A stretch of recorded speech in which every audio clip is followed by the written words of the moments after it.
Congo, province orientale, Maniema, Penakibou, Équateur, Kasaï oriental, Kasaï occidental, Bandundu, Pekakanda.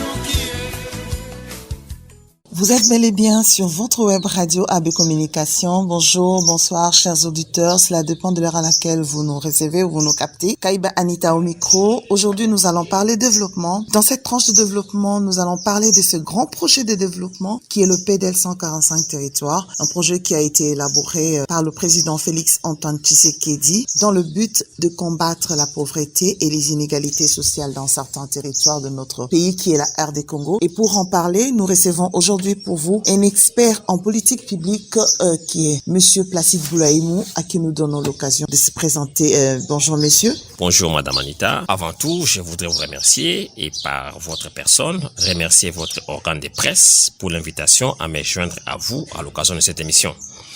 Je réponds effectivement au nom de Monsieur Placide Boulaïmou, comme vous venez de le mentionner. Je suis statisticien, économiste de formation et je travaille comme prestataire de services de conseil, autrement appelé consultant, en développement économique et social. Mon expertise la plus pointue est dans le domaine des programmes et politiques énergétiques. Je suis aussi chercheur et conférencier sur les questions d'évaluation des politiques publiques.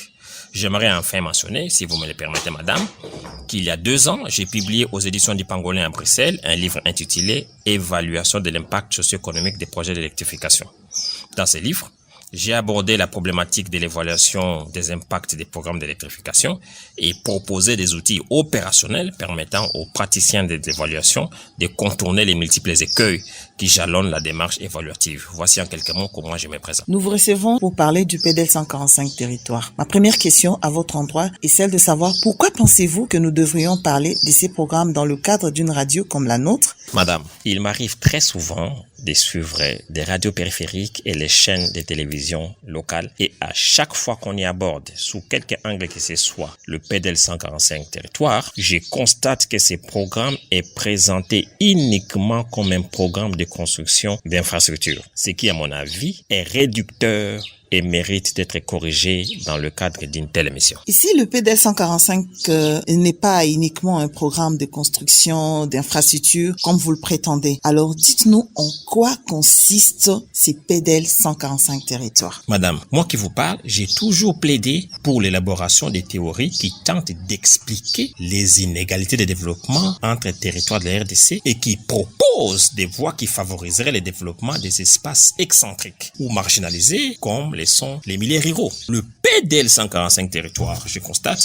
inaugure et déclenche cette dynamique de développement par le bas que nous avons toujours appelé de tous nos voeux. Qu'est-ce que vous entendez par le développement par le bas? Il s'agit tout simplement d'un processus de développement qui partirait de nos villages et de nos secteurs pour rejaillir sur l'ensemble du pays. La conception du développement nous proposée jusqu'ici par les dirigeants occidentaux, dans cette conception, le développement apparaît comme un idéal à atteindre, un concept prêt à porter ou encore une recette qui peut être apprêtée dans toutes les parties du globe en suivant les modes d'emploi donnés par les Occidentaux. Une recette qui permettrait aux pays du sous-développé de sortir des ornières du sous-développement, d'atteindre les développements.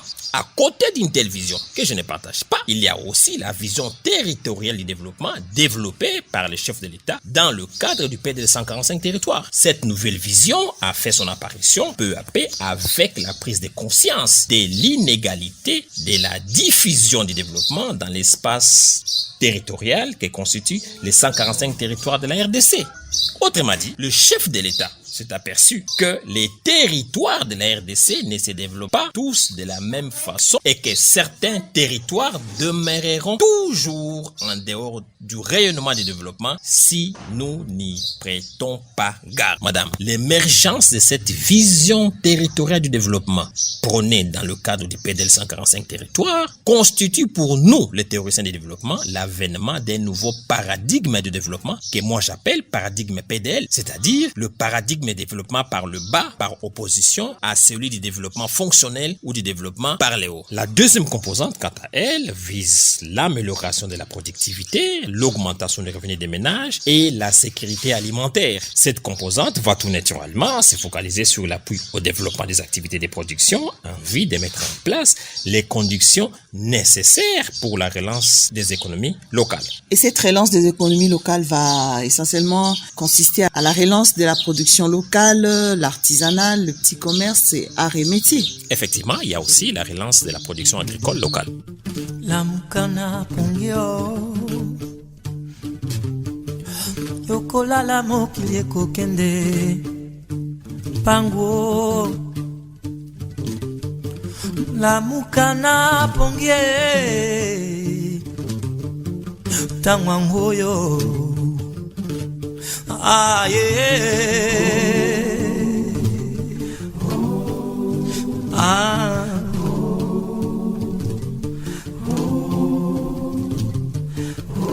fungola miso nayo tala mokili tenge kokende anotinde bano baninga basala atonga mboka na bango na yose koyiba mokana yo moko atandele o kolwa kotuna yo aye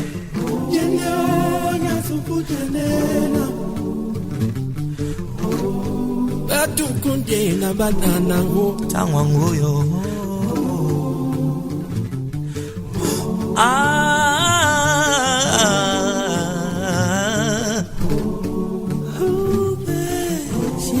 amukana pungyo tangwa ngoyo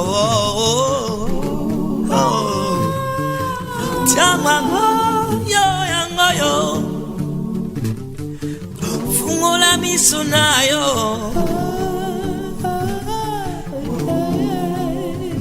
yende kundo malukuo malikeni bandi menguna semanana maka oboninge bana makagona menubona la bana kinubona bine makagona inugori ini omanaka pinoma kuba inde mana mana kubo como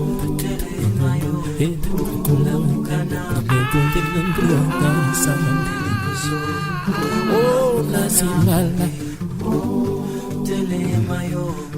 oh nasimala malore kende samana masalo tango ya tulisa tango ya kabongiso. AB Communication Radio pour les changements sociaux et des comportements. La composante 3 du PDL va renforcer les capacités de gestion du développement local.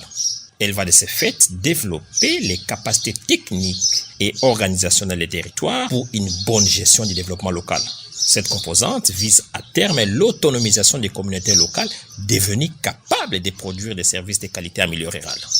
Cette autonomisation va dans le sens du renforcement des capacités des responsables administratifs. Effectivement, ça sera ça. Maintenant, la dernière composante, la composante 4, est un peu particulière dans la mesure où elle porte sur la mise en place d'un dispositif de suivi et évaluation du PDL 145 territoires. Ce dispositif sera utilisé comme un outil d'aide à la prise de décision pour l'ajustement de l'ensemble des politiques publiques qui sont mises en œuvre dans ce pays. Et ces suivis exactement portera sur quoi et les évaluations porteront sur quoi?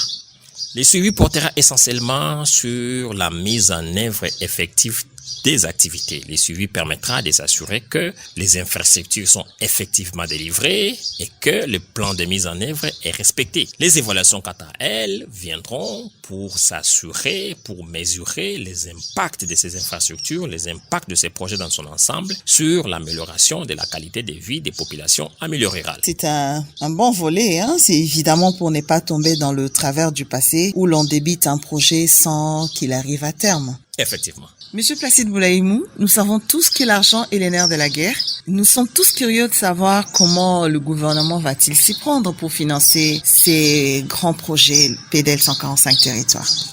Le PDL va coûter autour de 1,6 milliard de dollars US. 70% de cette somme sera allouée à la composante 1, environ 30% à la composante 2 et moins de 1% aux composantes 3 et 4 réunies. Le reste de cette somme, environ 12%, sera consacré aux frais de gestion et aux imprévus. Chaque territoire bénéficiera d'un paquet d'investissements à hauteur de 10 millions de dollars en tout.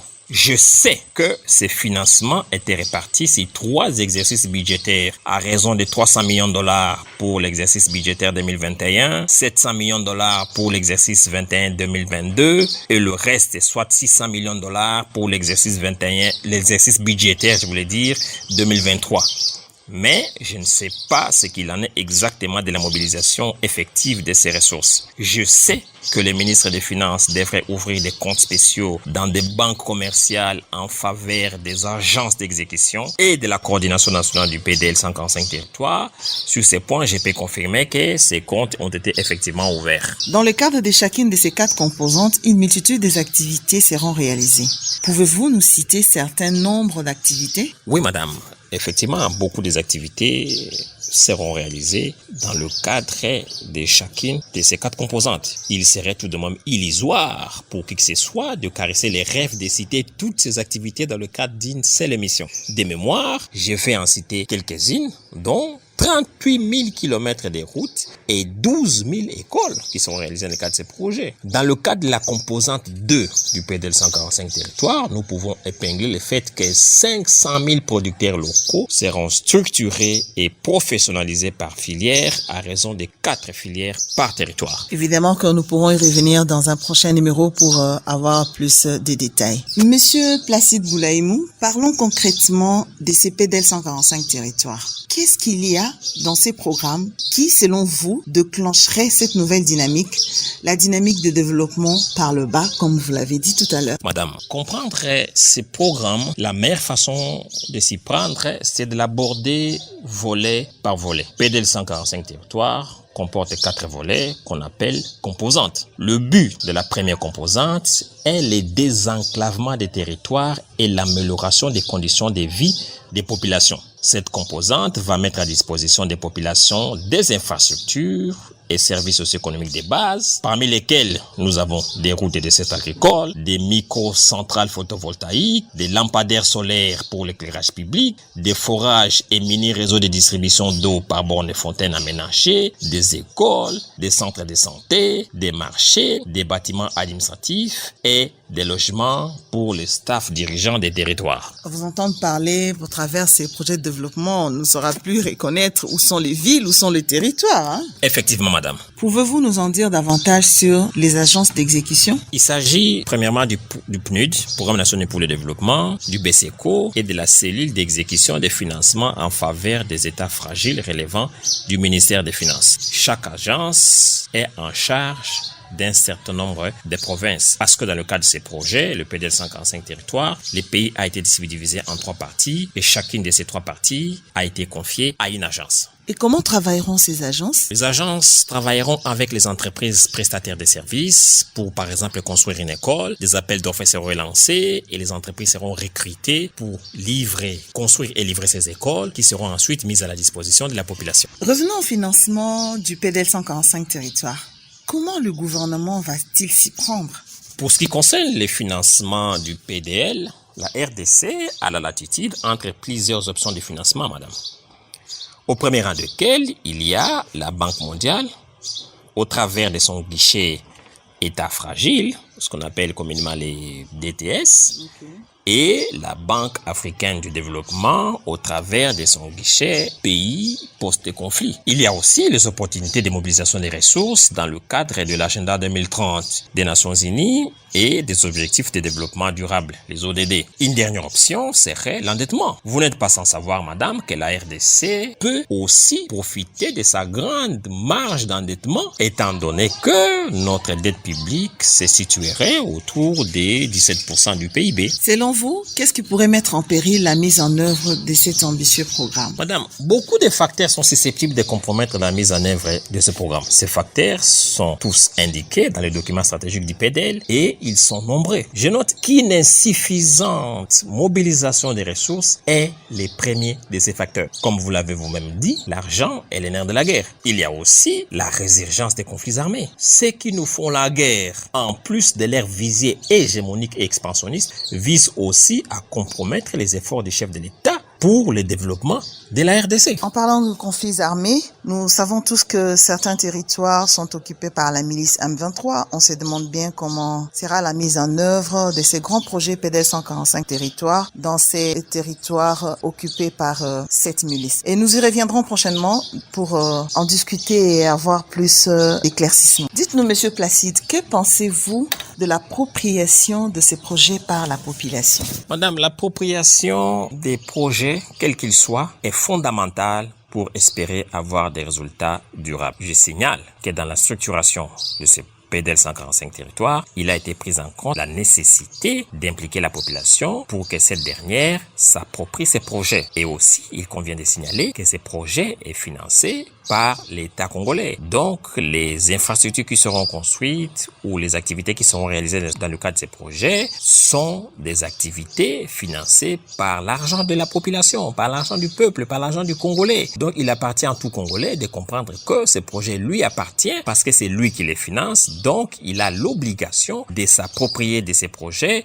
et de veiller à ce que les infrastructures qui seront construites soient préservées et pérennisées. Eh bien, fidèles auditeurs de la web radio AB Communication, c'est par ces propos que nous clôturons l'émission d'aujourd'hui. Nous vous donnons rendez-vous à notre prochain numéro. C'était Kaiba Anita au micro. Nous avons reçu pour vous aujourd'hui l'expert en politique publique, Monsieur Placide Boulaïmou, avec qui nous avons parlé de ces grands projets ambitieux, le PDL 145 territoires. Merci et au revoir. Restez connectés sur votre radio préférée AB Communication. Merci.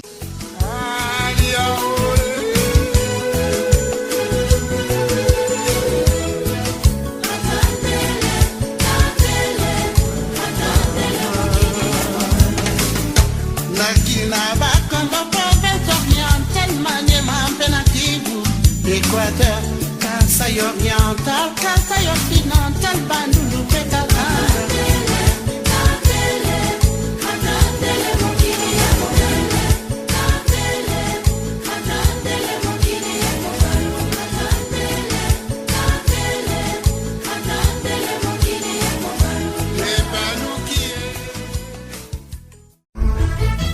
De partout dans le monde, AB Communication Radio, c'est les ponts.